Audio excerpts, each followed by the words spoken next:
of the Invisible Man by H.G. Wells. Chapter 5. The Burglary at the Vicarage. The facts of the burglary at the vicarage came to us chiefly through the medium of the vicar and his wife. It occurred in the small hours of Whit Monday, the day devoted in Iping to the club festivities. Mrs. Bunting, it seems, woke up suddenly in the stillness that comes before the dawn with the strong impression that the door of their bedroom had opened and closed. She did not arouse her husband at first, but sat up in bed listening. She then distinctly heard the pad, pad, pad of bare feet coming out of the adjoining dressing-room and walking along the passage towards the staircase. As soon as she felt assured of this, she aroused the Reverend Mr. Bunting as quietly as possible. He did not strike a light, but putting on his spectacles, her dressing-gown, and his bath-slippers, he went out on the landing to listen. He heard quite distinctly a fumbling going on at his study desk downstairs, and then a violent sneeze. At that he returned to his bedroom, armed himself with the most obvious weapon, the poker, and descended the staircase as noiselessly as possible. Mrs. Bunting came out on the landing. The hour was about 4, and the ultimate darkness of the night was past. There was a faint shimmer of light in the hall, but the study doorway yawned impenetrably black. Everything was still except the faint creaking of the stairs under Mr. Bunting's tread, and the slight movements in the study. Then something snapped, the drawer was opened, and there was a rustle of papers. Then came an imprecation, and a match was struck, and the study was flooded with yellow light. Mr. Bunting was now in the hall, and through the crack of the door he could see the desk and the open drawer and a candle burning on the desk. But the robber he could not see. He stood there in the hall, undecided what to do, and Mrs. Bunting, her face white and intent, crept slowly downstairs after him. One thing kept Mr. Bunting's courage, the persuasion that this burglar was a resident in the village. They heard the chink of money and realized that the robber had found the housekeeping reserve of gold, £2.10 in half-sovereigns altogether. At that sound Mr. Bunting was nerved to abrupt action. Gripping the poker firmly, he rushed into the room, closely followed by Mrs. Bunting. "Surrender!" cried Mr. Bunting fiercely, and then stooped amazed. Apparently the room was perfectly empty. Yet their conviction that they had that very moment heard somebody moving in the room had amounted to a certainty. For half a minute perhaps they stood gaping, then Mrs. Bunting went across the room and looked behind the screen, while Mr. Bunting, by a kindred impulse, peered under the desk. Then Mrs. Bunting turned back the window curtains, and Mr. Bunting looked up the chimney and probed it with the poker. Then Mrs. Bunting scrutinized the waste-paper basket, and Mr. Bunting opened the lid of the coal scuttle. Then they came to a stop, and stood with eyes interrogating each other. "I could have sworn," said Mrs. Bunting. "The candle," said Mr. Bunting. "Who lit the candle?" "The drawer," said Mrs. Bunting, "and the money's gone." She went hastily to the doorway. Of all the strange occurrences... There was a violent sneeze in the passage. They rushed out, and as they did so the kitchen door slammed. "Bring the candle," said Mr. Bunting, and led the way. They both heard a sound of bolts being hastily shot back. As he opened the kitchen door, he saw through the scullery that the back door was just opening, and the faint light of early dawn displayed the dark masses of the garden beyond. He is certain that nothing went out of the door. It opened, stood open for a moment, and then closed with a slam. As it did so, the candle Mrs. Bunting was carrying from the study flickered and flared. It was a minute or more before they entered the kitchen. The place was empty. They refastened the back door, examined the kitchen, pantry, and scullery thoroughly, and at last went down into the cellar. There was not a soul to be found in the house, search as they would. Daylight found the vicar and his wife, a quaintly costumed little couple, still marveling about on their own ground floor by the unnecessary light of a guttering candle. Chapter 6. The Furniture That Went Mad. Now, it happened that in the early hours of Whit Monday, before Milly was hunted out for the day, Mr. Hall and Mrs. Hall both rose and went noiselessly down into the cellar. Their business there was of a private nature, and had something to do with the specific gravity of their beer. They had hardly entered the cellar when Mrs. Hall found she had forgotten to bring down a bottle of sarsaparilla from their joint room. As she was the expert and principal operator in this affair, Hall very properly went upstairs for it. On the landing he was surprised to see that the stranger's door was ajar. He went on into his own room and found the bottle as he had been directed.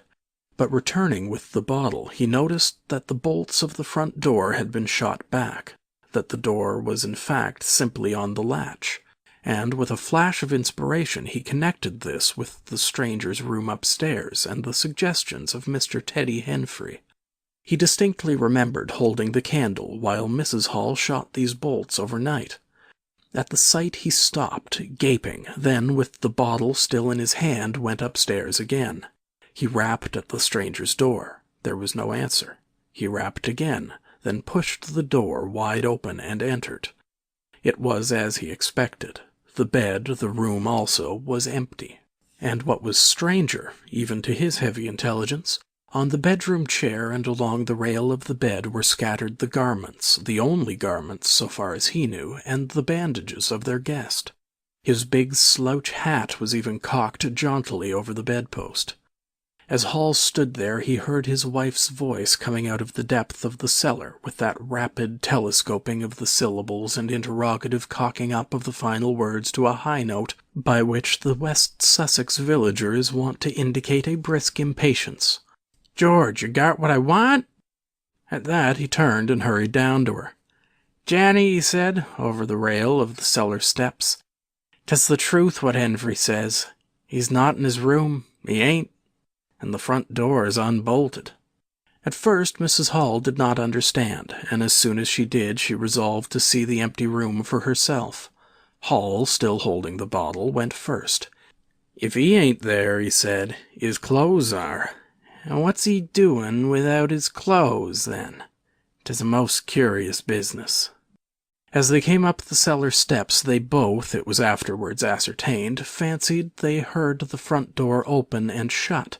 But seeing it closed and nothing there, neither said a word to the other about it at the time. Mrs. Hall passed her husband in the passage and ran on first upstairs. Someone sneezed on the staircase. Hall, following 6 steps behind, thought that he heard her sneeze. She, going on first, was under the impression that Hall was sneezing. She flung open the door and stood regarding the room. "Of all the curious," she said. She heard a sniff close behind her head as it seemed, and, turning, was surprised to see Hall a dozen feet off on the topmost stair. But in another moment he was beside her. She bent forward and put her hand on the pillow and then under the clothes. "Cold," she said. "He's been up this hour or more." As she did so, a most extraordinary thing happened. The bedclothes gathered themselves together, leapt up suddenly into a sort of peak, and then jumped headlong over the bottom rail. It was exactly as if a hand had clutched them in the center and flung them aside. Immediately after, the stranger's hat hopped off the bedpost, described a whirling flight in the air through the better part of a circle, and then dashed straight at Mrs. Hall's face. Then as swiftly came the sponge from the washstand, and then the chair, flinging the stranger's coat and trousers carelessly aside, and laughing dryly in a voice singularly like the stranger's, turned itself up with its 4 legs at Mrs. Hall, seemed to take aim at her for a moment, and charged at her. She screamed and turned, and then the chair legs came gently but firmly against her back and impelled her and Hall out of the room. The door slammed violently and was locked. The chair and bed seemed to be executing a dance of triumph for a moment, and then abruptly everything was still. Mrs. Hall was left in an almost fainting condition in Mr. Hall's arms on the landing. It was with the greatest difficulty that Mr. Hall and Milly, who had been roused by her scream of alarm, succeeded in getting her downstairs and applying the restoratives customary in such cases. "'Tis spirits," said Mrs. Hall. "I know 'tis spirits. I've read in papers of 'em. Tables and chairs leapin' and dancin'." "Take a drop more, Jenny," said Hall. "'Twill steady ye." "Lock him out," said Mrs. Hall. "Don't let him come in again. I half guessed. I might 'a' known. With them goggling eyes and bandaged head and never going to church of a Sunday. And all they bottles. More'n it's right for anyone to have. He's put the spirits into the furniture. My good old furniture. 'Twas in that very chair my poor dear mother used to sit when I was a little girl. To think it should rise up against me now." "Just a drop more, Janny," said Hall. "Your nerves is all upset." They sent Milly across the street through the golden 5 o'clock sunshine to rouse up Mr. Sandy Wodgers, the blacksmith. Mr. Hall's compliments and the furniture upstairs was behaving most extraordinary. Would Mr. Wodgers come round? He was a knowing man, was Mr. Wodgers, and very resourceful. He took quite a grave view of the case. "I'm damned if it ain't witchcraft," was the view of Mr. Sandy Wodgers. "You aren't horseshoes for such gentry as he." He came round greatly concerned. They wanted him to lead the way upstairs to the room, but he didn't seem to be in any hurry. He preferred to talk in the passage. Over the way, Huckster's apprentice came out and began taking down the shutters of the tobacco window. He was called over to join the discussion. Mr. Huckster naturally followed over in the course of a few minutes. The Anglo-Saxon genius for parliamentary government asserted itself. There was a great deal of talk and no decisive action. "Let's have the facts first," insisted Mr. Sandy Wodgers. "Let's be sure we'd be acting perfectly right in bustin' that there door open. A door unbust is always open to bustin', but you can't unbust a door once you've busted it." And suddenly and most wonderfully the door of the room upstairs opened of its own accord, and as they looked up in amazement they saw descending the stairs the muffled figure of the stranger, staring more blackly and blankly than ever with those unreasonably large blue-glass eyes of his. He came down stiffly and slowly, staring all the time. He walked across the passage staring, then stopped. "Look there," he said, and their eyes followed the direction of his gloved finger and saw a bottle of sarsaparilla hard by the cellar door. Then he entered the parlor and suddenly, swiftly, viciously slammed the door in their faces. Not a word was spoken until the last echoes of the slam had died away. They stared at one another. "Well, if that don't lick everything," said Mr. Wodgers, and left the alternative unsaid. "I'd go in and ask about it," said Wodgers to Mr. Hall. "I'd demand an explanation." It took some time to bring the landlady's husband up to that pitch. At last he rapped, opened the door, and got as far as, "Excuse me." "Go to the devil," said the stranger in a tremendous voice, "and shut that door after you." So that brief interview terminated. Chapter 7. The Unveiling of the Stranger. The stranger went into the little parlor of the Coach and Horses about 5:30 in the morning, and there he remained until near midday, the blinds down, the door shut, and none after Hall's repulse venturing near him. All that time he must have fasted. Thrice he rang his bell, the third time furiously and continuously, but no one answered him. "Him and his go to the devil, indeed," said Mrs. Hall. Presently came an imperfect rumor of the burglary at the vicarage, and two were put together. Hall, assisted by Wodgers, went off to find Mr. Shuckleforth, the magistrate, and to take his advice. No one ventured upstairs. How the stranger occupied himself is unknown. Now and then he would stride violently up and down, and twice came an outburst of curses, a tearing of paper, and a violent smashing of bottles. The little group of scared but curious people increased. Mrs. Huckster came over. Some gay young fellows resplendent in black ready-made jackets and piqué paper ties, for it was Whit Monday, joined the group with confused interrogations. Young Archie Harker distinguished himself by going up the yard and trying to peep under the window blinds. He could see nothing, but gave reason for supposing that he did, and others of the Iping youth presently joined him. It was the finest of all possible Whit Mondays, and down the village street stood a row of nearly a dozen booths, a shooting gallery, and on the grass by the forge were 3 yellow and chocolate wagons, and some picturesque strangers of both sexes putting up a coconut shy. The gentlemen wore blue jerseys, the ladies white aprons, and quite fashionable hats with heavy plumes. Wodger of the Purple Fawn and Mr. Jaggers, the cobbler, who also sold old second-hand ordinary bicycles, were stretching a string of Union Jacks and Royal Ensigns, which had originally celebrated the first Victorian Jubilee, across the road. And inside, in the artificial darkness of the parlour, into which only one thin jet of sunlight penetrated, the stranger, hungry we must suppose, and fearful, hidden in his uncomfortable hot wrappings, poured through his dark glasses upon his paper, or chinked his dirty little bottles, and occasionally swore savagely at the boys, audible if invisible, outside the windows. In the corner by the fireplace lay the fragments of 6 smashed bottles, and a pungent twang of chlorine tainted the air. So much we know from what was heard at the time and what was subsequently seen in the room. About noon he suddenly opened his parlour door, and stood glaring fixedly at the 3 or 4 people in the bar. "Mrs. Hall," he said. Somebody went sheepishly and called for Mrs. Hall. Mrs. Hall appeared after an interval, a little short of breath, but all the fiercer for that.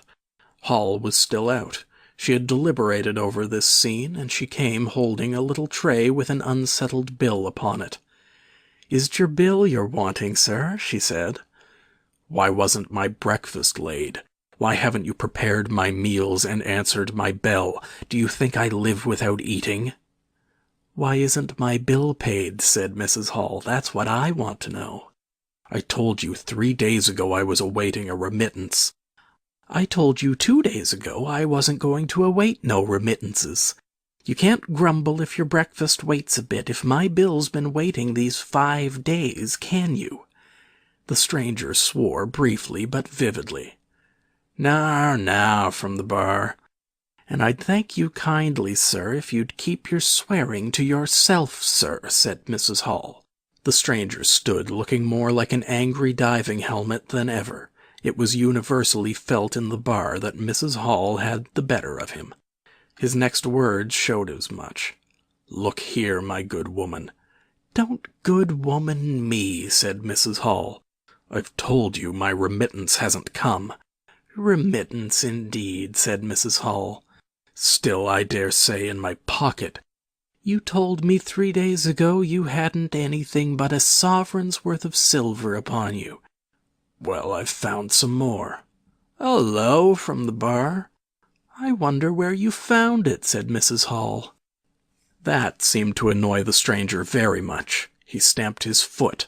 "What do you mean?" he said. "That I wonder where you found it," said Mrs. Hall. "And before I take any bills or get any breakfasts or do any such things whatsoever, you got to tell me 1 or 2 things I don't understand and what nobody don't understand, and what everybody is very anxious to understand. I want to know what you been doing to my chair upstairs, and I want to know how 'tis your room was empty and how you got in again. Them as stops in this house comes in by the doors. That's the rule of the house, and that you didn't do. And what I want to know is how you did come in. And I want to know—" Suddenly the stranger raised his gloved hands clenched, stamped his foot, and said, "Stop!" with such extraordinary violence that he silenced her instantly. "You don't understand," he said, "who I am or what I am. I'll show you. By heaven, I'll show you." Then he put his open palm over his face and withdrew it. The center of his face became a black cavity. "Here," he said. He stepped forward and handed Mrs. Hall something which she, staring at his metamorphosed face, accepted automatically. Then, when she saw what it was, she screamed loudly, dropped it, and staggered back. The nose, it was the stranger's nose, pink and shining, rolled on the floor. Then he removed his spectacles, and everyone in the bar gasped. He took off his hat, and with a violent gesture tore at his whiskers and bandages. For a moment they resisted him. A flash of horrible anticipation passed through the bar. "Oh, my God," said one. Then off they came. It was worse than anything. Mrs. Hall, standing open-mouthed and horror-struck, shrieked at what she saw, and made for the door of the house. Everyone began to move. They were prepared for scars, disfigurements, tangible horrors. But nothing. The bandages and false hair flew across the passage into the bar, making a hobbledehoy jump to avoid them. Everyone tumbled on everyone else down the steps, for the man who stood there shouting some incoherent explanation was a solid gesticulating figure up to the coat collar of him, and then nothingness. No visible thing at all. People down the village heard shouts and shrieks, and looking up the street saw the coach and horses violently firing out its humanity. They saw Mrs. Hall fall down and Mr. Teddy Hentfrey jump to avoid tumbling over her. And then they heard the frightful screams of Milly, who, emerging suddenly from the kitchen at the noise of the tumult, had come upon the headless stranger from behind. These increased suddenly. Forthwith everyone all down the street, the sweetstuff seller, coconut-shy proprietor and his assistant, the swing man, little boys and girls, rustic dandies, smart wenches, smocked elders and aproned gypsies, began running towards the inn, and in a miraculously short space of time a crowd of perhaps 40 people, and rapidly increasing, swayed and hooted and inquired and exclaimed and suggested in front of Mrs. Hall's establishment. Everyone seemed eager to talk at once, and the result was babble. A small group supported Mrs. Hall, who was picked up in a state of collapse. There was a conference, and the incredible evidence of a vociferous eyewitness. "Oh, Bogey! What's he been doing, then? Ain't hurt the girl, has he? Run at him with a knife, I believe. No head, I tell ya. I don't mean no manner of speaking, I mean man without a head. Nonsense, it's just some conjuring trick. Fetched off his wrapping, he did." In its struggles to see in through the open door, the crowd formed itself into a straggling wedge, with the more adventurous apex nearest to the inn. "He stood for a moment. I heard the girl scream, and he turned. I saw her skirts whisk, and he went after her. Didn't take 10 seconds. Back he comes with a knife in his hand and a loaf, stood just as if he was staring, not a moment ago. Went in that door. I tell you, he ain't got no head at all. You just missed him." There was a disturbance behind, and the speaker stopped to step aside for a little procession that was marching very resolutely towards the house. First Mr. Hall, very red and determined, then Mr. Bobby Jaffers, the village constable, then the wary Mr. Wodgers. They had come in now armed with a warrant. People shouted conflicting information of the recent circumstances. "Ed or no Ed," said Jaffers, "I got arrestin', and arrestin' I will." Mr. Hall marched up the steps, marched straight to the door of the parlor, and flung it open. "Constable," he said, "do your duty." Jaffers marched in, Hall next, Wodgers last. They saw in the dim light the headless figure facing them, with a gnawed crust of bread in one gloved hand and a chunk of cheese in the other. "That's him," said Hall. "What the devil's this?" came in a tone of angry expostulation from above the collar of the figure. "You're a damned rum customer, mister," said Mr. Jaffers, "but head or no head, the warrant says body and duty's duty." "Keep off," said the figure, starting back. Abruptly he whipped down the bread and cheese, and Mr. Hall just grasped the knife on the table in time to save it. Off came the stranger's left glove, and was slapped in Mr. Jaffers' face. In another moment Jaffers, cutting short some statement concerning a warrant, had gripped him by the handless wrist and caught his invisible throat. He got a sounding kick on the shin that made him shout, but he kept his grip.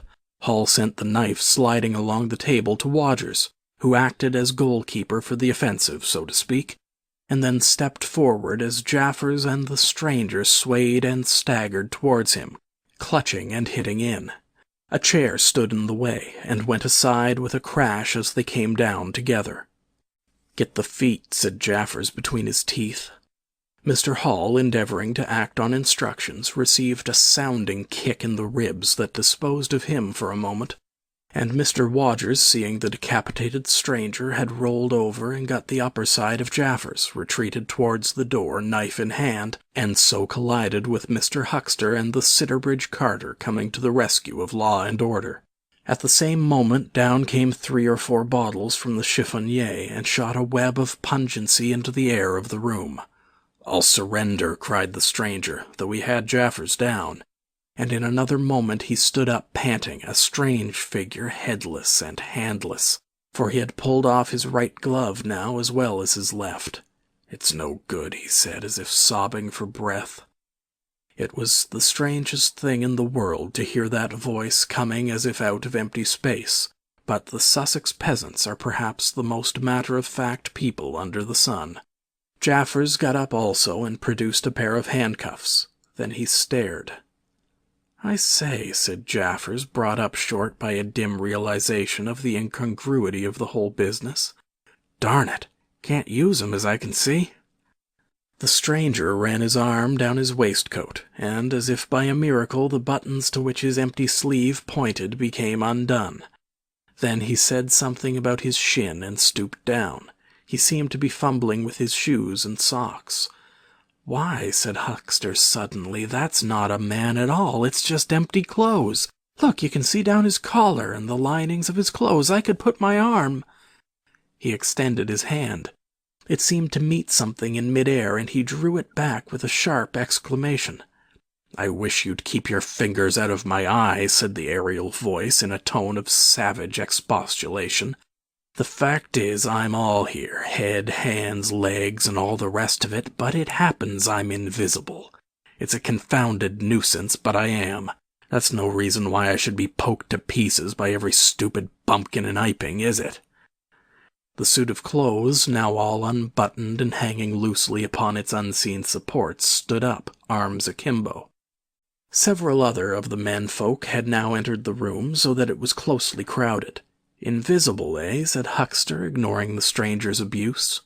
"Who ever heard of the likes of that? It's strange, perhaps, but it's not a crime. Why am I assaulted by a policeman in this fashion?" "Ah, that's a different matter," said Jaffers. "No doubt you are a bit difficult to see in this light, but I got a warrant and it's all correct. What I'm after ain't no invisibility, it's burglary. There's a house been broke into and money took." "Well?" "And circumstances certainly point—" "Stuff and nonsense," said the invisible man. "I hope so, sir, but I've got my instructions." "Well," said the stranger, I'll come, but no handcuffs." "It's the regular thing," said Jaffers. "No handcuffs," stipulated the stranger. "Pardon me." Abruptly the figure sat down, and before anyone could realize what was being done, the slippers, socks, and trousers had been kicked off under the table. Then he sprang up again and flung off his coat. "Here, stop that," said Jaffers, suddenly realizing what was happening. He gripped at the waistcoat. It struggled, and the shirt slipped out of it and left it limp and empty in his hand. "Hold him," said Jaffers loudly. "Once he gets the things off—" "Hold him!" cried everyone, and there was a rush at the fluttering white shirt, which was now all that was visible of the stranger. The shirt-sleeve planted a shrewd blow in Hall's face that stopped his open-armed advance and sent him backward into old Toothsome the sexton, and in another moment the garment was lifted up and became convulsed and vacantly flapping about the arms, even as a shirt that is being thrust over a man's head. Jaffers clutched at it, and only helped to pull it off. He was struck in the mouth out of the air, and incontinently threw his truncheon and smote Teddy Henfrey savagely upon the crown of his head. "Look out," said everybody, fencing at random and hitting at nothing. "Hold him, shut the door, don't let him loose, I got something, here he is." A perfect babel of noises they made. Everybody, it seemed, was being hit all at once, and Sandy Wadgers, knowing as ever, and his wits sharpened by a frightful blow in the nose, reopened the door and led the rout. The others, following incontinently, were jammed for a moment in the corner by the doorway. The hitting continued. Phipps, the Unitarian, had a front tooth broken, and Henfrey was injured in the cartilage of his ear. Jaffers was struck under the jaw, and turning caught at something that intervened between him and Huckster in the melee, and prevented their coming together. He felt a muscular chest, and in another moment the whole mass of struggling, excited men shot out into the crowded hall. "I got him!" shouted Jaffers, choking and reeling through them all, and wrestling with purple face and swelling veins against his unseen enemy. Men staggered right and left as the extraordinary conflict swayed swiftly towards the house door and went spinning down the half-dozen steps of the inn. Jaffers cried in a strangled voice, holding tight nevertheless and making play with his knee, spun around and fell heavily undermost with his head on the gravel. Only then did his fingers relax. There were excited cries of "Hold him! Invisible!" and so forth, and a young fellow, a stranger in the place whose name did not come to light, rushed in at once, caught something, missed his hold, and fell over the constable's prostrate body. Halfway across the road a woman screamed as something pushed by her. A dog, kicked apparently, yelped and ran howling into Huckster's yard, and with that the transit of the invisible man was accomplished. For a space people stood amazed and gesticulating, and then came panic, and scattered them abroad through the village as gust scatters dead leaves.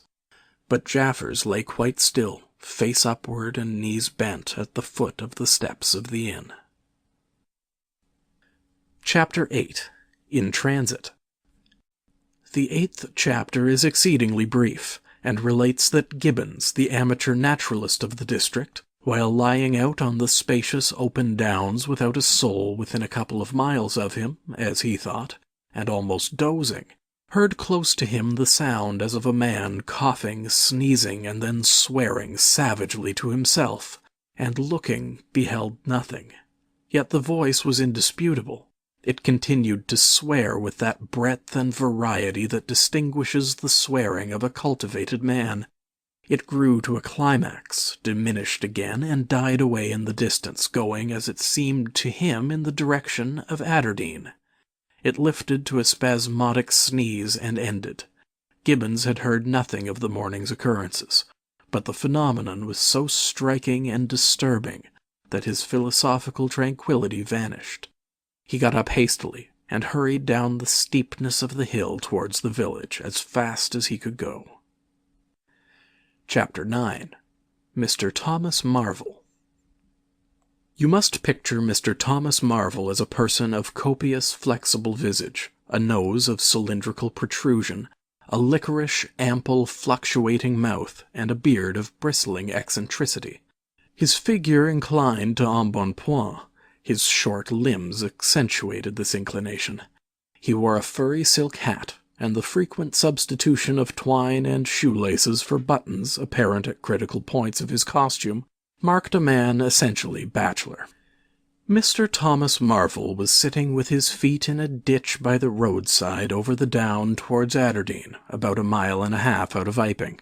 His feet, save for socks of irregular openwork, were bare, his big toes were broad and pricked like the ears of a watchful dog. In a leisurely manner, he did everything in a leisurely manner, he was contemplating trying on a pair of boots. They were the soundest boots he had come across for a long time, but too large for him, whereas the ones he had were, in dry weather, a very comfortable fit, but too thin-soled for damp. Mr. Thomas Marvel hated roomy shoes, but then he hated damp. He had never properly thought out which he hated most, and it was a pleasant day, and there was nothing better to do. So he put the 4 shoes in a graceful group on the turf and looked at them, and seeing them there among the grass and springing agrimony, it suddenly occurred to him that both pairs were exceedingly ugly to see. He was not at all startled by a voice behind him. "They're boots, anyhow," said the voice. "They are," "Charity boots," said Mr. Thomas Marvel, with his head on one side, regarding them distastefully. "And which is the ugliest pair in the whole blessed universe, I'm darned if I know." Said the voice. "I've worn worse. In fact, I've worn none. But none so audaciously ugly, if you'll allow the expression. I've been cadging boots, in particular, for days, because I was sick of them. They're sound enough, of course, but a gentleman on tramp sees such a thunderin' lot of his boots. And if you'll believe me, I've raised nothing in the whole blessed country, try as I would, but them. Look at 'em. And a good country for boots, too, in a general way. But it's just my promiscuous luck. I've got my boots in this country 10 years or more, and then they treat you like this." "It's a beast of a country," said the voice, "and pigs for people." "Ain't it?" said Mr. Thomas Marvel. "Lord, but them boots, it beats it." He turned his head over his shoulder to the right to look at the boots of his interlocutor with a view to comparisons. And lo, where the boots of his interlocutor should have been were neither legs nor boots. He was irradiated by the dawn of a great amazement. "Where are ye?" said Mr. Thomas Marvel over his shoulder and coming on all fours. He saw a stretch of empty downs with the wind swaying the remote green-pointed furze bushes. "Am I drunk?" said Mr. Marvel. "Have I had visions? Was I talking to myself? What the—" "Don't be alarmed," said a voice. "None of your ventriloqualizing me," said Mr. Thomas Marvel, rising sharply to his feet. "Where are ye? Alarmed indeed." "Don't be alarmed," repeated the voice. "You'll be alarmed in a minute, you silly fool," said Mr. Thomas Marvel. "Where are ye? Let me get my mark on you." "Are you buried?" said Mr. Thomas Marvel after an interval. There was no answer, and Mr. Thomas Marvel stood bootless and amazed, his jacket nearly thrown off. "Pewit," said a pewit, very remote. "Pewit, indeed," said Mr. Thomas Marvel. "This ain't no time for foolery." The down was desolate, east and west, north and south. The road, with its shallow ditches and white bordering stakes, ran smoothly and empty north and south, and, save for that pewit, the blue sky was empty too. "So help me," said Mr. Thomas Marvel, shuffling his coat onto his shoulders again. "It's the drink. I might have known." "It's not the drink," said the voice. "You keep your nerves steady." "Ow!" said Mr. Marvel, and his face grew white amidst its patches. "It's the drink," his lips repeated noiselessly. He remained staring about him, rotating slowly backwards. "I could have swore I heard a voice," he whispered. "Of course you did." "It's there again," said Mr. Marvel, closing his eyes and clasping his hand on his brow with a tragic gesture. He was suddenly taken by the collar and shaken violently, and left more dazed than ever. "Don't be a fool," said the voice. "I'm off my blooming chump," said Mr. Marvel. "It's no good. It's fretting about them blasted boots.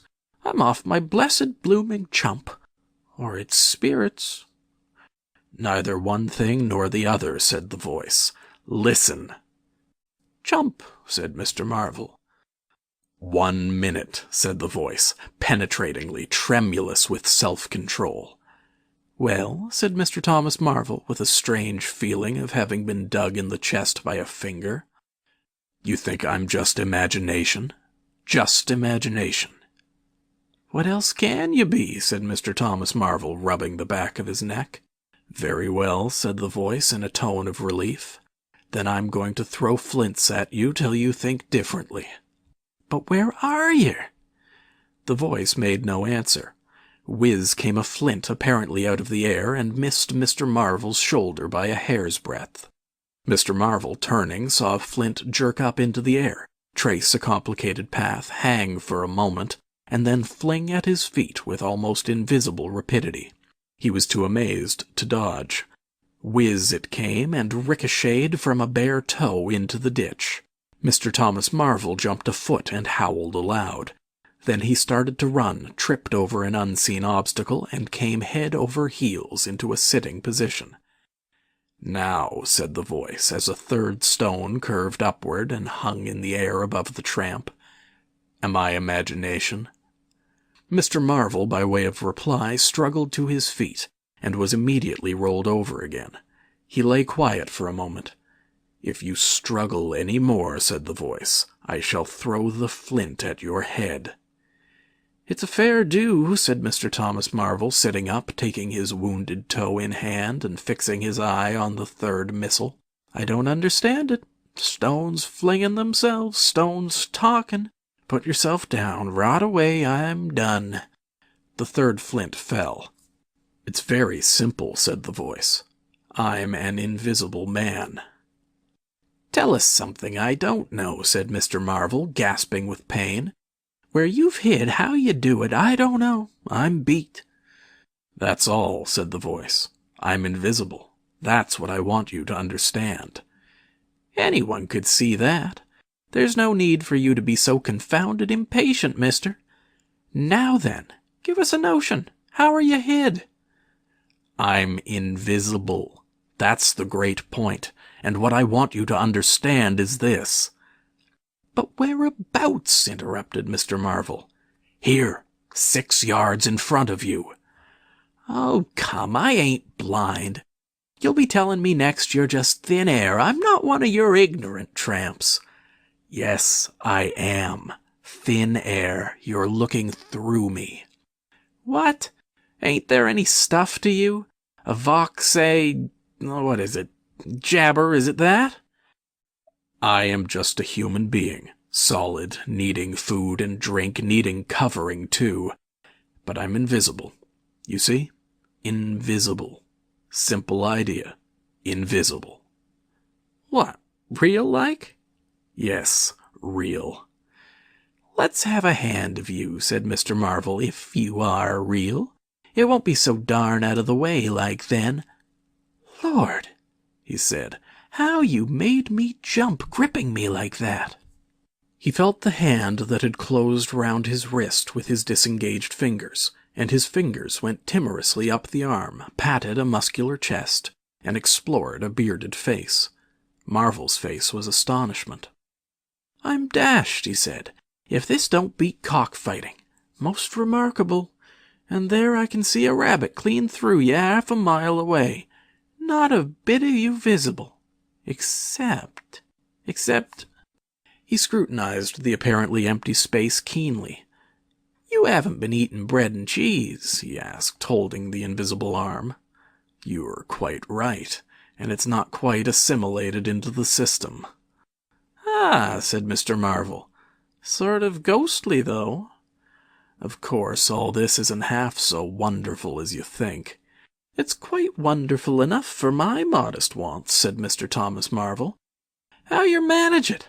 How the deuce is it done?" "It's too long a story, and besides—" "I'll tell you, the whole business fairly beats me," said Mr. Marvel. "What I want to say at present is this. I need help. I have come to that. I came upon you suddenly. I was wandering mad with rage, naked, impotent. I could have murdered. And I saw you." "Lord," said Mr. Marvel. "I came up behind you, hesitated, went on." Mr. Marvel's expression was eloquent. "Then stopped. Here, I said, is an outcast like myself. This is the man for me. So I turned back and came to you, and—" "Lord," said Mr. Marvel, "but I'm all in a tizzy. May I ask, how is it? And what may you be requiring in the way of help? Invisible." "I want you to help me get clothes and shelter, and then with other things. I've left them long enough. If you won't, well, but you will, must."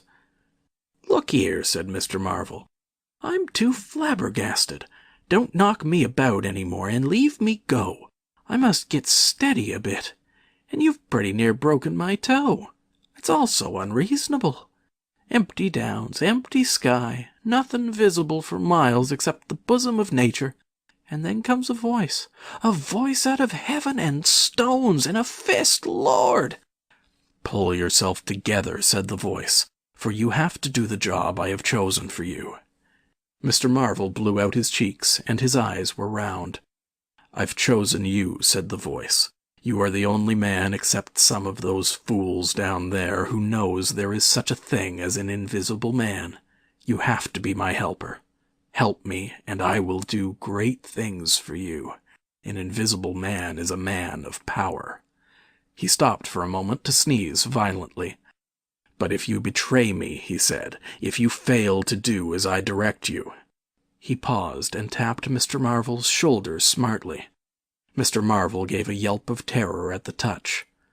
"I don't want to betray you," said Mr. Marvel, edging away from the direction of the fingers. "Don't you go a-thinking that, whatever you do. All I want to do is help you. Just tell me what I got to do. Lord, whatever you want done, that I'm most willing to do." Chapter 10. Mr. Marvel's Visit to Iping. After the first gusty panic had spent itself, Iping became argumentative. Skepticism suddenly reared its head, rather nervous skepticism, not at all assured of its back, but skepticism nevertheless. It is so much easier not to believe in an invisible man, and those who had actually seen him dissolve into air or felt the strength of his arm could be counted on the fingers of 2 hands. And of these witnesses Mr. Wodgers was presently missing, having retired impregnably behind the bolts and bars of his own house, and Jaffers was lying stunned in the parlour of the Coach and Horses. Great and strange ideas transcending experience often have less effect upon men and women than smaller, more tangible considerations. Iping was gay with Bunting, and everybody was in a gala dress. Whit Monday had been looked forward to for a month or more. By the afternoon even those who believed in the unseen were beginning to resume their little amusements in a tentative fashion, on the supposition that he had quite gone away, and with the skeptics he was already a jest. But people, skeptics and believers alike, were remarkably sociable all that day. Haysman's Meadow was gay with a tent in which Mrs. Bunting and other ladies were preparing tea, while without the Sunday school children ran races and played games under the noisy guidance of the curate and the Misses Cuss and Sackbut. No doubt there was a slight uneasiness in the air, but people for the most part had the sense to conceal whatever imaginative qualms they experienced. On the village green inclined strong rope, down which, clinging the while to a pulley-swung handle, one could be hurled violently against a sack at the other end, came in for considerable favour among the adolescents, as also did the swings and the coconut shies. There was also promenading, and the steam organ attached to a small roundabout filled the air with a pungent flavour of oil, and with equally pungent music. Members of the club who had attended church in the morning were splendid in badges of pink and green, and some of the gayer-minded had also adorned their bowler hats with brilliant-coloured favours of ribbon. Old Fletcher, whose conceptions of holiday-making were severe, was visible through the jasmine about his window or through the open door, whichever way you chose to look, poised delicately on a plank supported on 2 chairs, and whitewashing the ceiling of his front room. About 4 o'clock a stranger entered the village from the direction of the Downs. He was a short, stout person in an extraordinarily shabby top-hat, and he appeared to be very much out of breath. His cheeks were alternately limp and tightly puffed. His mottled face was apprehensive, and he moved with a sort of reluctant alacrity. He turned the corner of the church, and directed his way to the Coach and Horses. Among others, old Fletcher remembers seeing him, and indeed the old gentleman was struck so by his peculiar agitation that he inadvertently allowed a quantity of whitewash to run down the brush into the sleeve of his coat while regarding him. This stranger, to the perceptions of the proprietor of the coconut shy, appeared to be talking to himself, and Mr. Huckster remarked the same thing. He stopped at the foot of the Coach and Horses steps, and, according to Mr. Huckster, appeared to undergo a severe internal struggle before he could induce himself to enter the house. Finally he marched up the steps, and was seen by Mr. Huckster to turn to the left, and open the door of the parlour. Mr. Huckster heard voices from within the room, and from the bar apprising the man of his error. "That room's private," said Hall, and the stranger shut the door clumsily and went into the bar. In the course of a few minutes he reappeared, wiping his lips with the back of his hand with an air of quiet satisfaction that somehow impressed Mr. Huckster as assumed. He stood looking about him for some moments, and then Mr. Huckster saw him walk in an oddly furtive manner towards the gates of the yard, upon which the parlour window opened. The stranger, after some hesitation, leant against one of the gate-posts, produced a short clay pipe, and prepared to fill it. His fingers trembled while doing so. He lit it clumsily, and folding his arms began to smoke in a languid attitude, an attitude which his occasional glances up the yard altogether belied. All this Mr. Huckster saw over the canisters of the tobacco window, and the singularity of the man's behavior prompted him to maintain his observation. Presently the stranger stood up abruptly and put his pipe in his pocket. Then he vanished into the yard. Forthwith Mr. Huckster, conceiving he was witness of some petty larceny, leapt round his corner and ran out into the road to intercept the thief. As he did so, Mr. Marvel reappeared, his hat askew, a big bundle in a blue tablecloth in one hand, and 3 books tied together, as it proved afterwards with the vicar's braces, in the other. Directly he saw Huckster he gave a sort of gasp, and turning sharply to the left began to run. "Stop, thief!" cried Huckster, and set off after him. Mr. Huckster's sensations were vivid but brief. He saw the man just before him and spurting briskly for the church corner and the hill road. He saw the village flags and festivities beyond, and a face or so turned towards him. He bawled, "Stop!" again. He had hardly gone 10 strides before his shin was caught in some mysterious fashion, and he was no longer running, but flying with inconceivable rapidity through the air. He saw the ground suddenly close to his face. The world seemed to splash into a million whirling specks of light, and subsequent proceedings interested him no more. Chapter 11. In the Coach and Horses. Now, in order to clearly understand what had happened in the inn, it is necessary to go back to the moment when Mr. Marvel first came into view of Mr. Huckster's window. At that precise moment, Mr. Cuss and Mr. Bunting were in the parlour. They were seriously investigating the strange occurrences of the morning, and were, with Mr. Hall's permission, making a thorough examination of the invisible man's belongings. Jaffers had partially recovered from his fall and had gone home in the charge of his sympathetic friends.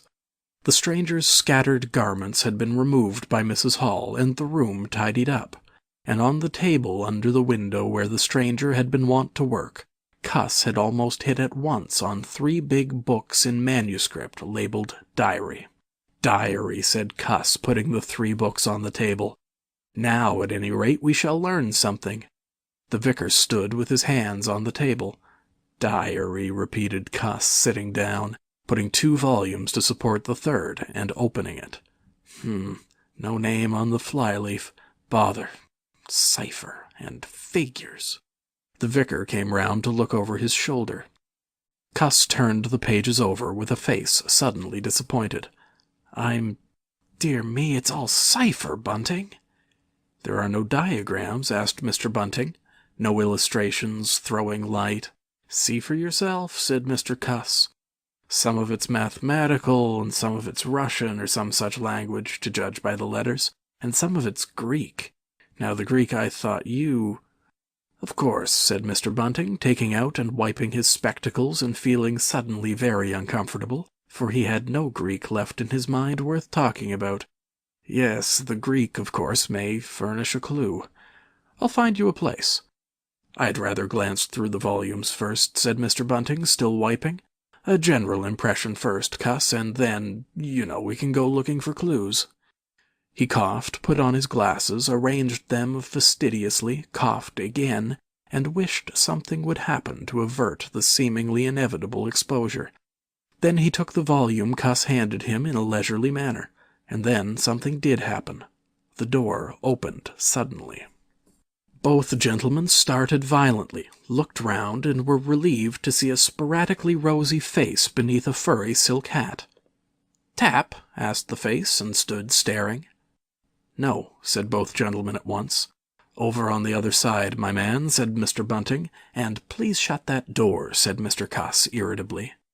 "All right," said the intruder, as it seemed in a low voice curiously different from the huskiness of its first inquiry. "Right you are," said the intruder in the former voice. "Stand clear," and he vanished and closed the door. "A sailor, I should judge," said Mr. Bunting. "Amusing fellows they are. Stand clear, indeed. A nautical term, referring to his getting back out of the room, I suppose." "I dare say so," said Cuss. "My nerves are all loose today. Quite made me jump, the door opening like that." Mr. Bunting smiled as if he had not jumped. "And now," he said with a sigh, "these books." Someone sniffed as he did so. "One thing is indisputable," said Bunting, drawing up a chair next to that of Cuss. "There certainly have been very strange things happen in Iping in the last few days. Very strange.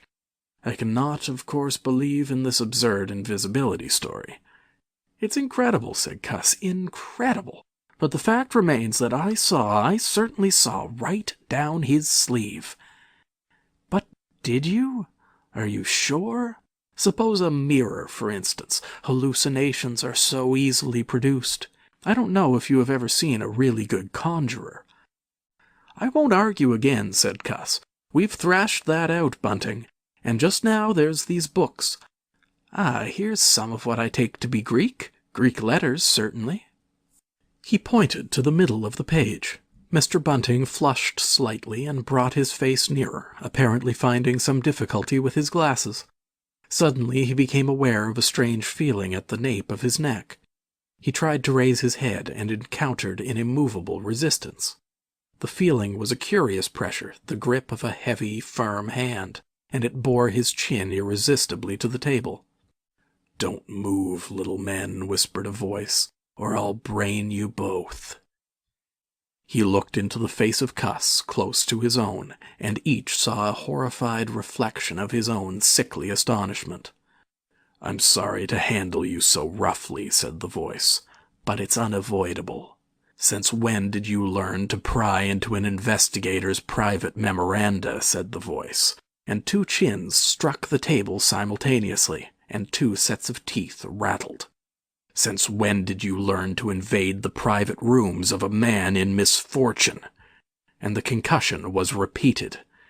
"Where have they put my clothes?" "Listen," said the voice. "The windows are fastened, and I've taken the key out of the door. I am a fairly strong man, and I have the poker handy, besides being invisible. There's not the slightest doubt that I could kill you both and get away quite easily if I wanted to. Do you understand? Very well. If I let you go, will you promise not to try any nonsense and do what I tell you?" The vicar and the doctor looked at one another, and the doctor pulled a face. "Yes," said Mr. Bunting, and the doctor repeated it.